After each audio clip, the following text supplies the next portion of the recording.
Hello दोस्तों, स्वागत है आपका एमसीक्यू डेली में। चलिए 15 मई की कुछ करंट अफेयर्स को देखते हैं। दोस्तों इस वीडियो की अगर पीडीएफ चाहिए तो टेलीग्राम चैनल को जरूर ज्वाइन कर लीजिएगा। ठीक है, तो चलिए वीडियो शुरू करते हैं। हाल ही में one nation one ration card योजना के तहत कितनी राशि की घोषणा की गई दोस्तों? तो कितनी राशि की घोषणा की गई? 2000 करोड़, 3000 करोड़, 3500 करोड़ या 4000 करोड़? तो दोस्तों इसका सही उत्तर होगा 3500 करोड़। 3500 करोड़ एक देश एक राशन कार्ड के तहत निर्मला सीतारमन ने दिया है दोस्तों। तो चलिए कुछ फैक्ट्स देख लेते हैं दोस्तों। वित्त मंत्री निर्मला सीतारमन ने इसमें 3500 करोड़ रुपए इस योजना में खर्च करेगी दोस्तों। ये राज्य सरकार को कहा है कि वह आपदा के लिए इस रकम का इस्तेमाल कर प्रवासी मजदूरों के लिए खाने व रहने का इंतजाम कर सके दोस्तों। ठीक है, ये राज्यों का अधिकार होगा कि वह इस पैसे का कैसे इस्तेमाल करेंगे। ठीक है, और जिन लोगों के पास राशन कार्ड या कोई कार्ड नहीं है उन्हें दोस्तों उन्हें भी 5 किलो गेहूं, चावल और 1 किलो चना दिया जाएगा दोस्तों। इसका फायदा 8 करोड़ प्रवासी मजदूरों को होगा दोस्तों। ठीक है, और वित्त मंत्री ने कहा कि प्रवासी मजदूरों और शहरी गरीबों के लिए पीएम आवास योजना के तहत जल्द ही रेंटल हाउसिंग भी लाई जाएगी दोस्तों। दोस्तों गरीबों को कम कम किराए में रहने के लिए घर मिल जाएगा दोस्तों। तो ठीक है, चलिए नेक्स्ट क्वेश्चन की तरफ चलते हैं। हाल ही में सरकार ने आत्मनिर्भर आर्थिक पैकेज के तहत स्ट्रीट वेंडर्स के लिए विशेष क्रेडिट सुविधा कितनी दी है दोस्तों? तो कितनी दी है? 5,000 करोड़ रुपए, 3,000 करोड़ रुपए, 1,000 करोड़ रुपए या 4,000 करोड़ रुपए? तो दोस्तों इसका सही उत्तर होगा 5,000 करोड़ रुपए इस आत्मनिर्भर पैकेज में के तहत स्ट्रीट वेंडर्स को विशेष क्रेडिट सुविधा दी जाएगी दोस्तों। चलिए कुछ फैक्ट्स देख लेते हैं। स्ट्रीट वेंडर्स वालों के लिए 5,000 करोड़ रुपए की विशेष लोन सुविधा का ऐलान किया गया दोस्तों। वित्त मंत्री ने कहा कि 1 महीने के लिए यह स्कीम लॉन्च करेगी। 1 महीने में यह स्कीम लॉन्च करेगी जिसमें स्ट्रीट वेंडर्स को कारोबार शुरू करने के लिए तुरंत क्रेडिट सुविधा मिल सकेगी। ठीक है, वित्त मंत्री ने कहा कि इससे करीब 50 लाख स्ट्रीट वेंडर्स को फायदा होगा। वित्त मंत्री ने कहा कि इस 50,000 करोड़ रुपए में 10,000 रुपए की वर्किंग कैपिटल सुविधा प्रति व्यक्ति को मिल जाएगी दोस्तों। और जो भी वेंडर्स डिजिटल पेमेंट का यूज करेंगे उन्हें इनाम भी दिया जाएगा दोस्तों। ठीक है, तो चलिए नेक्स्ट क्वेश्चन की तरफ चलते हैं। हाल ही में जल जीवन मिशन के तहत कौन सा राज्य दिसंबर 2022 तक प्रत्येक परिवार को नल का पानी उपलब्ध कराएगा दोस्तों? तो कौन कौन कराएगा?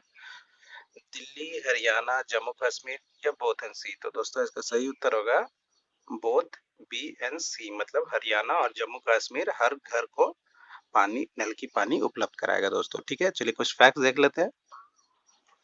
जल जीवन मिशन के मुख्य उद्देश्य क्या है दोस्तों? इसका मुख्य उद्देश्य है हर घर में पानी उपलब्ध कराना। ठीक है, जम्मू कश्मीर और हरियाणा में जल जीवन मिशन के तहत दिसंबर 2022 तक सभी ग्रामीण परिवारों को पानी की आपूर्ति के लिए नल का कनेक्शन दिया जाएगा दोस्तों।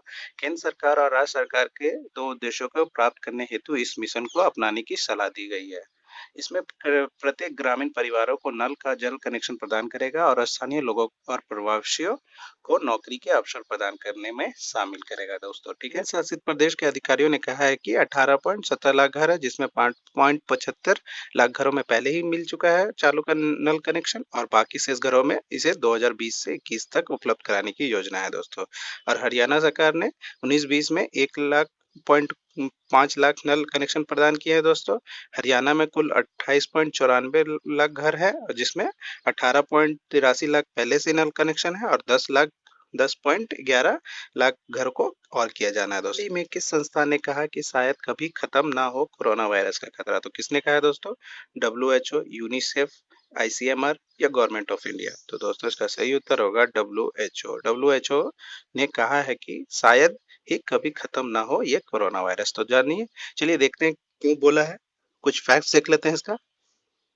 विश्व स्वास्थ्य संगठन WHO ने दुनिया भर के कोरोना वायरस को लेकर चिताते हुए कहा कि हो सकता है कि ये भी कोविड-19 वायरस कभी खत्म ना हो। WHO ने के आपातकालीन मसलों के निदेशक माइकल रियान ने कहा कि संभव है कि ये भी खत्म ना हो। HIV का उदाहरण देते हुए कहा कि वायरस कभी खत्म नहीं हुआ है दोस्तों। HIV वायरस तो माइकल रियान के अनुसार वैक्सीन के बिना आम लोगों को बीमारी से लेकर इम्यूनिटी तक उपयुक्त स्तर हासिल करने में सालों लग सकते हैं दोस्तों। तो इसलिए उन्होंने कहा है कि ये वायरस कभी खत्म नहीं होगा। उन्होंने कहा कि कोविड-19 की वैक्सीन तैयार करने में कोशिश कर रही है दोस्तों। ये अब कब तक बनेगी इसका कोई अंदाजा नहीं लग सकता है। और उसका हेडक्वार्टर कहाँ है दोस्तों? डब्ल्यूएचओ का हेडक्वार्टर है जेनेवा स्विट्जरलैंड में। और यहाँ के उसके डायरेक्टर जनरल कौन है? Doctor Tedros Adhanom Ghebreyesus. ठीक है, चलिए नेक्स्ट क्वेश्चन की तरफ चलते हैं। ब्रिक्स बैंक कोविड 19 का मुकाबला करने के लिए भारत को कितना ऋण प्रदान करेगा दोस्तों? तो ब्रिक्स बैंक कोविड 19 को लड़ने के लिए, मुकाबला करने के लिए कितना भारत को देगा? तो दोस्तों कितना देगा? 1 बिलियन अमेरिकी डॉलर, या 2 बिलियन अमेरिकी डॉलर, या 3 बिलियन अमेरिकी डॉलर, या 4 बिलियन अमेरिकी डॉलर? तो दोस्तों इसका सही उत्तर होगा 1 बिलियन अमेरिकी डॉलर देगा आपको ब्रिक्स बैंक। ठीक है, न्यू न्यू डेवलपमेंट बैंक भी बोलते हैं उसे। ठीक है, तो चलिए कुछ फैक्ट्स देख लेते हैं दोस्तों। इसके न्यू डेवलपमेंट बैंक ने कोरोना वायरस महामारी से निपटने के लिए और मानव सामाजिक सुधार का आर्थिक नुकसान को कम करने के लिए भारत को 1 बिलियन डॉलर दिया है दोस्तों, आपातकालीन सहायता का ऋण प्रदान किया है। ठीक है, और देख लेते हैं कुछ फैक्ट्स। इसका हेडक्वार्टर कहाँ है दोस्तों? इसका हेडक्वार्टर होगा संघाई चाइना में। और इसमें कौन कौन से देश शामिल होते हैं दोस्तों? इसमें शामिल होंगे ब्राजील, रसिया, इंडिया, चाइना और साउथ अफ्रीका। ठीक है, चलिए नेक्स्ट क्वेश्चन की तरफ चलते हैं। हाल ही में जारी रिपोर्ट के अनुसार ग्लोबल एनर्जी ट्रांजिशन इंडेक्स पर भारत कौन से स्थान पर है दोस्तों? तो कौन से स्थान पे है?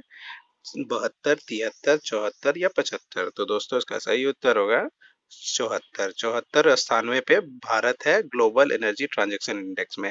और अगर पूछा जाए कि सबसे पहला स्थान किसे है दोस्तों, तो सबसे पहला स्थान है स्वीडन का। फिर उसके बाद Switzerland, Finland, Denmark, Norway, Australia, United kingdom, और भारत का स्थान आता है दोस्तों 74 नंबर पे। ठीक है, चलिए और कुछ फैक्ट्स देख लेते हैं दोस्तों इसका। वर्ल्ड इकोनॉमिक्स फोरम WEF जारी कर दिया दोस्तों ये इस रैंकिंग को। वो 13 मई 2020 को इसने जारी किया है इस घोषणा। और कहा कि भारत 2 स्थान ऊपर उठ गया। पहले दोस्तों वो 76 पे थी, अब 74 हो गया। ठीक है, 2 स्थान ऊपर चला गया।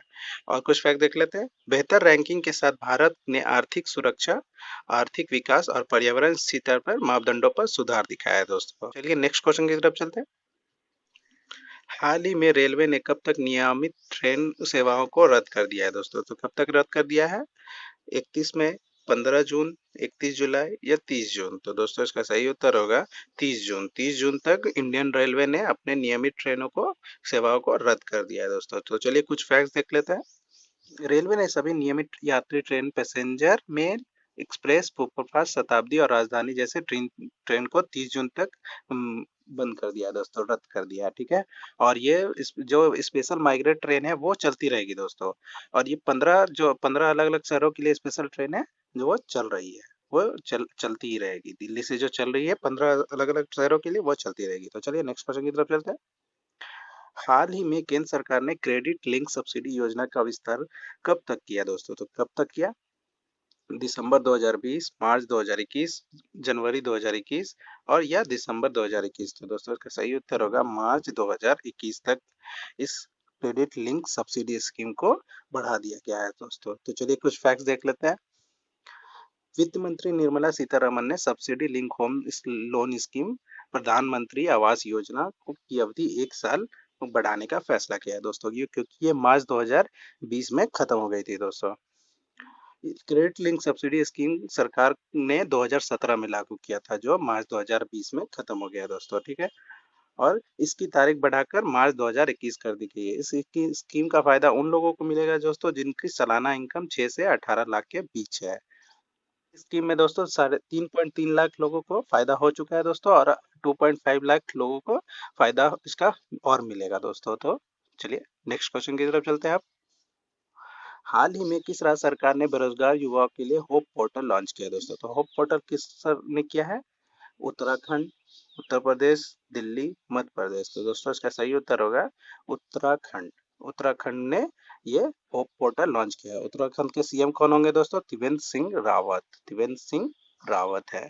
ठीक है, चलिए कुछ फैक्ट्स देख लेते हैं दोस्तों इस पोर्टल के बारे में। होप पोर्टल जो लॉन्च किया गया है बेरोजगार युवकों के लिए।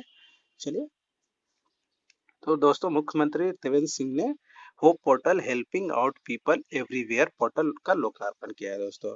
ठीक है, और इस पोर्टल में उत्तराखंड में रहने वाले उत्तराखंडी तो जुड़ेंगे ही दोस्तों, इसके प्रदेश से बाहर रह रहे और काम कर रहे प्रवासी भी कनेक्ट हो पाएंगे। इसके अलावा इस पोर्टल में युवाओं की जानकारी, जैसे उन्होंने कहाँ काम किया है, कितना काम किया है, कितना अनुभव है, किस स्पेशलाइजेशन किया है, उनको किस एरिया में रुचि है, किस प्रकार की नौकरी तलाश कर रहे हैं, जैसे अधिक जानकारियाँ इसमें फीड की जाएगी दोस्तों। तो दोस्तों ये है होप पोर्टल। देख सकते हैं आप, इसे आपको भर के आपको देना होगा, तो आपको इसकी जानकारी आपको उपलब्ध करानी होगी। उसके बाद आपको उत्तराखंड में रहने वाले या उससे बाहर वाले लोग को काम में दिया जाएगा दोस्तों।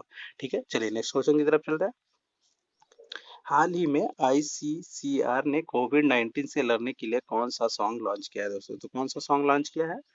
Team mask force, go corona, united we fight, none of this. तो दोस्तों इसका सही उत्तर होगा यूनाइटेड वी फाइट किया है आईसीसीआर के ने आपका कोविड-19 से लड़ने के लिए एक सॉन्ग लॉन्च किया है दोस्तों। चलिए कुछ फैक्ट देख लेते हैं। Indian council for cultural relation ICCR ने यूनाइटेड वी फाइट नाम का गाना का लॉन्च किया है दोस्तों। इस गाने को क्या है दोस्तों, इसमें ढेर सारे कंपोजर, संगीतकार और सिंगर्स लोगों ने कोविड-19 के खिलाफ एकजुट होकर लड़ाई लड़ने की के लिए संदेश जारी किया है दोस्तों। ठीक है, गीत में अंग्रेजी बोल और भारतीय शास्त्रीय संगीत के नोट्स और बीट्स को एक साथ जोड़ा गया है दोस्तों। और ठीक है दोस्तों, तो दोस्तों ये थे कुछ 15 मई के करंट अफेयर। तो दोस्तों वीडियो कैसी लगी, लाइक कमेंट और सब्सक्राइब करके जरूर बताइएगा, और इस वीडियो की पीडीएफ चाहिए तो टेलीग्राम चैनल को जरूर ज्वाइन कर लीजिएगा। धन्यवाद।